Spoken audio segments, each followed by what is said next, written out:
क्या पराग पारेख में हमें इन्वेस्ट करना चाहिए? पराग पारेख म्यूचुअल फंड इतने अच्छे रिटर्न्स कैसे दे पाया? पराग पारेख म्यूचुअल फंड क्या आने वाले टाइम पे भी ऐसे रिटर्न्स दे सकता है? पास्ट परफॉर्मेंस हमें अच्छे दिखा रहे हैं तो क्या फ्यूचर भी अच्छा हो सकता है? ऐसी बहुत सारी चीजें हम डिस्कस करेंगे इस वीडियो के अंदर और जानेंगे कि क्या पराग पारेख म्यूचुअल फंड आज भी सेंस बनाता है इन्वेस्टर्स के लिए या नहीं, क्योंकि जो पास्ट के रिटर्न होते हैं वो फ्यूचर के रिटर्न प्रिडिक्ट नहीं कर सकते। तो इसीलिए ये वीडियो आपके लिए इंपॉर्टेंट होगी अगर आप इन्वेस्ट कर रहे हो या इन्वेस्ट करना चाहते हो। मेरा नाम है अभिषेक उपाध्याय, आप देख रहे हो कॉफी थिंकर्स। अगर आपको प्रैक्टिकल और लॉजिकल वीडियो पसंद है तो ये चैनल आपके लिए है। शुरू करते हैं वीडियो। सबसे पहले शुरुआत करें अगर पराग पारेख म्यूचुअल फंड की, तो इस साल के अंदर ईयर ऑन ईयर लेवल पे इसने 8.13% के रिटर्न दिए हैं। वहीं पे अगर मैं निफ्टी की बात करूं तो निफ्टी ने लास्ट एक साल के अंदर ऑलमोस्ट 0% के रिटर्न दिए हैं। और वहीं पे अगर मैं स्मॉल कैप की भी बात कर लूं तो जो स्मॉल कैप है उसके अंदर भी कुछ खास प्राइस आपको अप्रिशिएट होता नहीं दिखा। इवन काफी सारे लोगों को अभी भी लॉस होता हुआ दिख रहा है। सो पराग पारेख म्यूचुअल फंड के अंदर बेसिकली ऐसा है क्या कि ये आपके लिए रिटर्न बना पा रहा है? सबसे पहली चीज आपको यहां पे एक चीज देखनी है कि ये है एक फ्लैक्सी कैप कैटेगरी का mutual fund. Flexi cap category का सिंपल मतलब ये होता है कि जो आपका फंड मैनेजर है उसके पूरे हाथ में है कि उसको अपना पैसा कहां पर डालना है। मतलब एटलीस्ट 65% उसको इक्विटी में डालना है, उसके अलावा वो अपना पैसा चर्न कर सकता है। लेकिन यहां पे वो चीज नहीं आती कि इसको 25% स्मॉल कैप, मिड कैप या लार्ज कैप में डालना है। पूरी फ्लेक्सिबिलिटी होती है फंड मैनेजर के पास, जिस वजह से यहां पे रिटर्न निकालना अगर आपका फंड मैनेजर अच्छा है तो डेफिनेटली थोड़ा सा आसान हो जाता है फंड मैनेजर के लिए, क्योंकि कोई मेजर रिस्ट्रिक्शन नहीं है। अगर हम बात करें इस म्यूचुअल फंड के 3 साल के रिटर्न्स की तो देख सकते हो 22% के सीएजीआर से रिटर्न दिए हैं। वहीं पर अगर मैं बाकी सारे म्यूचुअल फंड्स की बात करूंगा तो इस समय पे आपको उनके रिटर्न्स डाउन दिख रहे हैं। उसके पीछे के सिंपल दो रीजन है। जो हमारा बाजार है वो कंसोलिडेशन में जा चुका है। अब जो कंसोलिडेशन का बाजार होता है ना, उसके अंदर पैसा नहीं बन रहा होता, टाइम करेक्शन चल रहा होता है, इन्वेस्टर डरे हुए होते, क्या करें? ऐसी सिचुएशन में पराग पारेख कैसे रिटर्न निकाल पा रहा है ये समझाता हूं और समझ पाओगे आप कि एक्चुअली जब आप पैसा बनाने जाते हो ना बाजार में तो कैसा पोर्टफोलियो आपको लेना चाहिए, क्यों म्यूचुअल फंड सिलेक्शन अच्छे होने चाहिए, और क्या पराग पारेख म्यूचुअल फंड कभी गिरा ही नहीं था ये समझो। देखो हुआ क्या है इसके अंदर, अगर आप इसके पोर्टफोलियो को देखोगे ना तो आपको बहुत सारी चीजें समझ आ जाएंगी। सबसे पहली चीज, इनका पोर्टफोलियो बहुत ज्यादा सॉलिड है। बैंक्स आपको इनके में दिखेंगे, हाउसिंग कंपनीज आपको इनके अंदर दिख जाएगी, इसके अंदर आपको फेसबुक अल्फा अल्फा मतलब गूगल जैसी कंपनीज दिख जाएगी जहां पे इन्होंने 3% के आसपास का एलोकेशन दिया हुआ है। मतलब ये है कि अगर इंडियन मार्केट इस समय पे काम नहीं कर रही तो भी ये पैसा बना पाएगा, क्योंकि जो गूगल है, फेसबुक है, उन्होंने एक्स्ट्राऑर्डिनरी रिटर्न दिए यूएस के अंदर।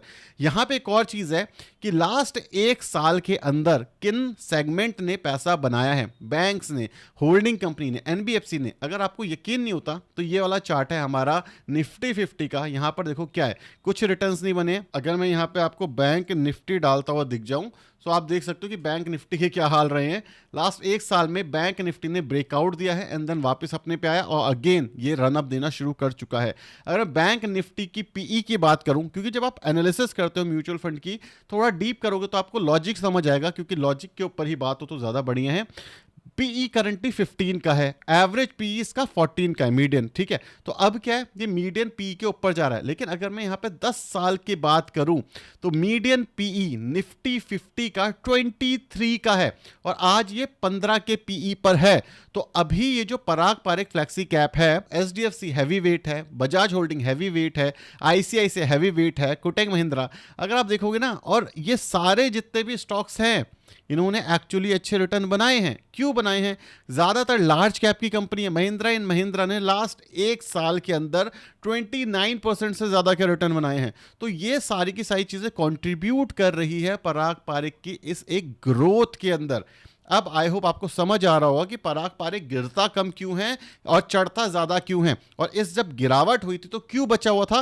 क्योंकि इसके ओवरऑल पोर्टफोलियो का अप्रॉक्सीमेटली 20% बैंकिंग सेक्टर में है, और बैंकिंग सेक्टर जैसे मैंने आपको बताया वैल्यूएशन कम है, सो जो गिरावट है उसके चांसेस ऑटोमेटिकली कम हो जाते हैं। सो अगर आप पराग पारेख में आज जा रहे हो इन्वेस्ट करने के लिए तो हम ये मान सकते हैं कि यहां से एक साल डेढ़ साल एटलीस्ट ये अच्छा करता हुआ दिखेगा अपनी फ्लेक्सी कैप कैटेगरी के अंदर। सेकंड चीज, यहां पे डाउन साइड प्रोटेक्शन हाई क्यों है ये भी समझो। अल्फा बीटा आप मैट्रिक्स आसानी से देख सकते हो, उसे समझ सकते हो, लेकिन मैं आपको इसलिए बता रहा हूं ताकि आपके पास कोई दूसरा म्यूचुअल फंड भी हो ना, तो आप इस तरीके से एनालाइज करो उसे।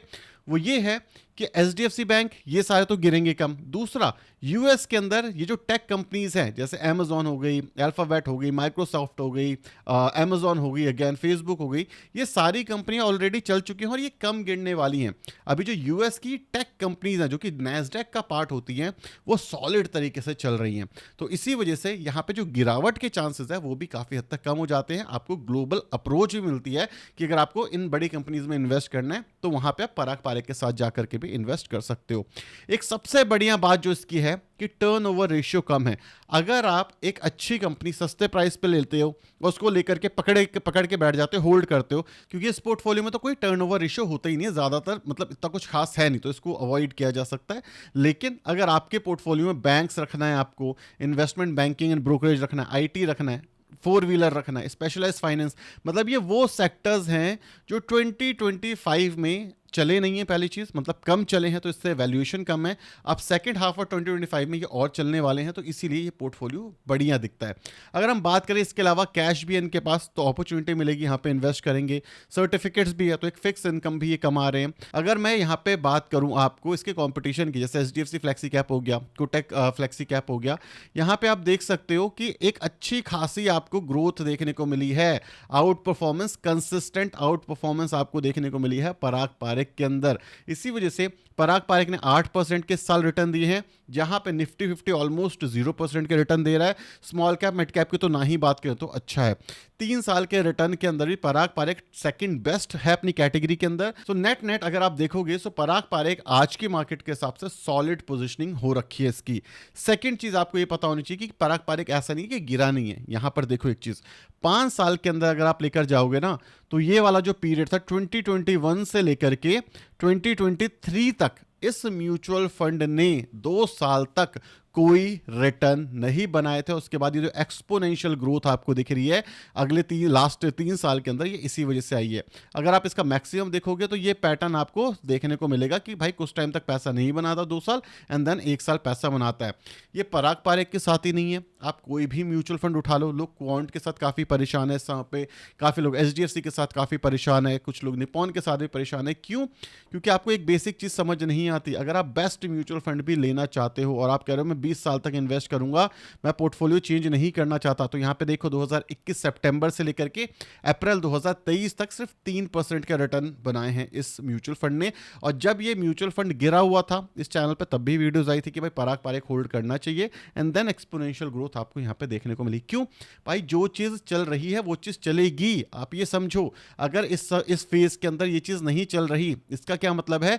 बैंक जो इसका पोर्टफोलियो है वो नहीं चल रहा, यूएस के जो स्टॉक्स हैं वो नहीं चल रहे, और अगर वो नहीं चल रहे तो हो सकता है 1-1.5 साल 2 साल नहीं चले। क्यों? क्योंकि मार्केट के अंदर होता है सेक्टर रोटेशन। सेक्टर रोटेशन का सिंपल मतलब ये है कि जब हमारा इलेक्शन वाला टाइम था उससे पहले पीएसयू चलने शुरू हुए थे, उसके बाद डिफेंस चलना शुरू हुआ, अब रिसेंटली बैंक्स चलेंगे, कंज्यूमर चलेगा। क्यों? अगर आप ये सोचो कि भाई पीएसयू के अंदर मैं डाल के बैठा हूं पैसा, वो अब मेरे लिए पैसा बनाएगा, नहीं बनाएगा। सेक्टर रोटेशन हो चुका है, इसलिए पीएसयू दनादन गिरना शुरू हो चुके हैं, डिफेंस गिरना शुरू हो चुके हैं, और उस समय पर भी हमने इस बारे में डिस्कस करी थी। सो अगर आप अभी एक नया फ्रेश ओपनिंग चाह रहे हो और करना चाहते हो, तो मेरे हिसाब से पराग पारेख में ऐसी कोई दिक्कत वाली बात नहीं है। अगर पराग पारेख में कोई इन्वेस्ट करना चाहे तो डेफिनेटली मेरे हिसाब से मोमेंटम में है, जो पोर्टफोलियो है वो अगले 1 साल के लिए एटलीस्ट बहुत अच्छे से अलाइन करता है। सो ये पोर्टफोलियो डेफिनेटली आपकी नज़रों में हो सकता है।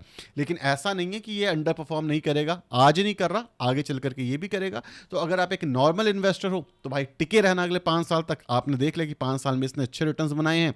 अगर आप एक डायनेमिक वे ऑफ इन्वेस्टर हो जहां पे आप बहुत ज़्यादा टाइम एक म्यूचुअल फंड को नहीं देना चाहते, तो अगर आपको दिखे 1.5 साल किसी म्यूचुअल फंड ने पैसा नहीं बनाया, आप स्विच कर सकते हो, या 1 साल का टाइम दे सकते हो, कोई पैसा नहीं बना रहा तो स्विच कर सकते हो। लेकिन स्विच आप तभी कर पाओगे जब आपको इन्वेस्टिंग आएगी, जब आप सेक्टर एलोकेशन सीख पाओगे। अगर आप ये सारी चीज़ें कर सकते हो, एक हार्ड डिसीजन ले सकते हो, टैक्सेस थोड़े से ज़्यादा दे सकते हो, तब आप ये काम करना। अदरवाइज भाई एक लॉन्ग टर्म इन्वेस्टिंग हमेशा बहुत अच्छी होती है। अगर आप एक लॉन्ग टर्म इन्वेस्टर हो तो अच्छी बात है, बट लॉन्ग टर्म कितना लॉन्ग होगा ये आपकी इच्छा है, क्योंकि इसके बारे में तो ना मैं बता सकता हूँ ना दुनिया में आपको कोई दूसरा इंसान बता सकता है। अब एक और चीज़ के बारे में बात होती है कई बार कि क्या हमें स्मॉल कैप के अंदर इन्वेस्ट करना चाहिए। अब देखो स्मॉल कैप म्यूचुअल फंड को अगर आप अच्छे से देखोगे, अगेन हम इसी पैरामीटर्स के ऊपर बात करते हैं, मेजॉरिटी ऑफ द केसेस में स्मॉल कैप 100 होता है और स्मॉल कैप 150 होता है। तो स्मॉल कैप 5 साल में कहाँ गया है आप ये समझो। 5 साल में जो एवरेज पी है 17 का है, आज का पी 32 का है। जब ये म्यूचुअल फंड आता है 35-36 पे तो ये पैसा नहीं बनाता। सेम चीज़ आप देखो यहाँ पे, जब जब जब ये 29 के ऊपर गया है इसने कोई खास पैसा नहीं बनाया। अगर मैं बात करूँ 24 से लेकर के आज तक सितंबर नहीं बनाया। क्यों? 34 की पी पे जब तक वैल्यूएशन करेक्ट नहीं होगी, चाहे स्मॉल कैप 100 है चाहे स्मॉल कैप 250 है, कोई एक्स्ट्रा ऑर्डिनरी रिटर्न नहीं बनेंगे। आप ये समझो ये जो बैंक वह है, ये बैंक पैसा क्यों बना पा रहा है? क्योंकि इसने भी ये जो डाउन साइड है ना लास्ट 3 साल में 5 साल में इसने देखा है। देखो 18 से गिरना शुरू हुआ था, धीरे धीरे धीरे धीरे गिर करके 13 पर आ गया। और अगर आप 10 साल का टाइम देखोगे तो पहले ये 13 पे हुआ करता था, फिर अप आया, फिर धीरे धीरे करके सही वैल्यूएशन के आसपास आया। तो अगर आप ये सोचो स्मॉल कैप में पैसा बनेगा, भाई पैसा सिर्फ वहां बनेगा जहां पे वैल्यूएशन सही होंगी और जहां पर ग्रोथ होगी।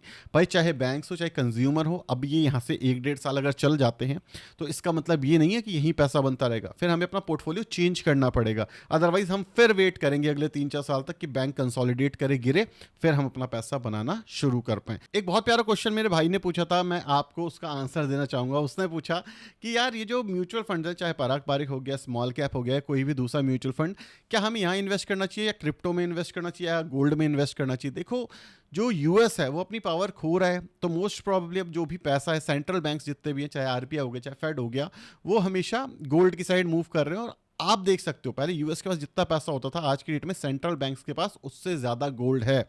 तो ये एक प्लस पॉइंट है। दूसरी चीज़ आपको ये पता होनी चाहिए कि जो करेंसी है, हमारी जो करेंसी है, वो एक तरीके का प्रॉमिस होता है जो गवर्नमेंट हमें देती है, ठीक है, कि ये पैसा आप ले जाओ और इसी पैसे के बदले आपको ये सामान मिलेगा, ये एक प्रॉमिस है। अब जो यूएस के हाल हैं, लोगों को उसके प्रॉमिस पे भरोसा नहीं है। क्यों? डॉलर क्या है? वो एक यूएस का प्रॉमिस है। तो यहाँ पे एक और चीज़ होते हुए दिखेगी, क्या कि जो डॉलर है थोड़े टाइम के बाद अपनी वैल्यू खोता रहेगा। और आज डॉलर एक ग्लोबल करेंसी है, इससे पहले अलग अलग करेंसी रह चुकी है। स्टार्टिंग देखोगे तो बार्टर सिस्टम था, फिर गोल्ड आया, फिर एक कंट्री का था। इस पे चाहिए हुआ डिटेल वीडियो बना देंगे। आप एक चीज समझो कि हर करेंसी का डाउन साइड आता है। अब ये डॉलर का चल रहा है, तो अब नेक्स्ट करेंसी कौन सी होगी? किसी को चाइनीज युआन पे भरोसा तो है नहीं, तो कोई चाइनीज करेंसी के ऊपर तो पैसा लगाएगा नहीं। तो 2 एसेट क्लास हैं इस समय पे जो मेरे हिसाब से, हर किसी का अपना पर्सपेक्टिव हो सकता है, मेरे हिसाब से बढ़िया काम करेंगे। सबसे पहला है हमारा गोल्ड, दूसरा है हमारे पास क्रिप्टो। गोल्ड के अंदर मैंने धीरे धीरे करके पोजीशन बिल्ड कर ली है। लोग कह रहे हैं 40% गिर जाएगा, 50% गिर जाएगा।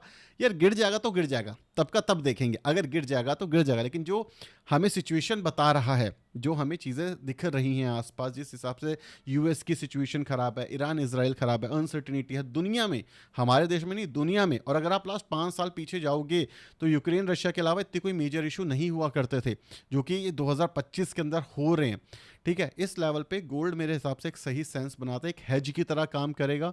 5-7% के आसपास पोर्टफोलियो का हो सकता है। इसके अलावा क्रिप्टो धीरे धीरे करके मेरे हिसाब से क्रिप्टो के बारे में सीखना चाहिए। इंडिया में इसको ज़्यादा पुश नहीं किया जाता, बहुत वॉलेटाइल होता है। 90% लोगों को शायद ये समझ ही नहीं आता क्या है, मुझे भी नहीं आता था, मैंने रिसेंटली सीखा है। मैंने तो क्रिप्टो में पैसे खोए भी हैं। तो ये चीज़ें आपको समझनी चाहिए। मुझे लगता है अगला जो 20 साल होगा, अगर आप कहते हो ना वेल्थ बिल्डिंग कहाँ होगी, मुझे ये लगता है कि क्रिप्टो एक बहुत अच्छा ऑप्शन निकल के आएगा। अगेन जो हमारा सिंपली स्टॉक है ये तो रहेगा ही अच्छा, इसके बिना तो काम नहीं हो पाएगा। अब एक और क्वेश्चन आ रहा है जिसके अंदर ये पूछ रहे हैं कि भाई ये जो रिसेंटली डिवोर्स के केसेस बढ़ गए हैं और ये जो एलिमनी बढ़ गई है, इसके बारे में आपका क्या कहना है? क्या इंडिया भी अब इस तरीके से आगे बढ़ पाएगा? पहली चीज़ तो भाई ये मेरा मेन टॉपिक नहीं है, ना मुझे इतना कोई मेजर एक्सपीरियंस है क्योंकि मेरी शादी हुई नहीं है, लेकिन नेट जितना मैंने रिसर्च करी है उसके ऊपर मैं आपको बता सकता हूँ कि यार अभी सिचुएशन थोड़ी सी ख़राब है और आदमी यहाँ पे शादी करना ही नहीं चाहता। और इसके ऊपर मैंने एक रिसेंटली वीडियो भी बनाई थी कि अगर आपको शादी करनी है कैसे करनी चाहिए, क्या अंडरस्टैंडिंग होनी चाहिए, डिवोर्स रेट क्यों बढ़ रहे हैं, इसका एक डिटेल वीडियो जो रिसर्च बेस्ड वीडियो है वो मैंने कमेंट सेक्शन में डाल दिया। अगर आपको मन करे, अगर आपको लगता है कि भाई डिवोर्स क्यों बढ़ रहे हैं, आपका मन है जानने का कि शादियाँ क्यों नहीं चल पा रही इंडिया के अंदर, तो वो वीडियो ज़रूर जा करके देखना। वो वीडियो आपके लिए काफ़ी इंफॉर्मेटिव हो सकती है। And then thank you so much for watching this video. Signing of.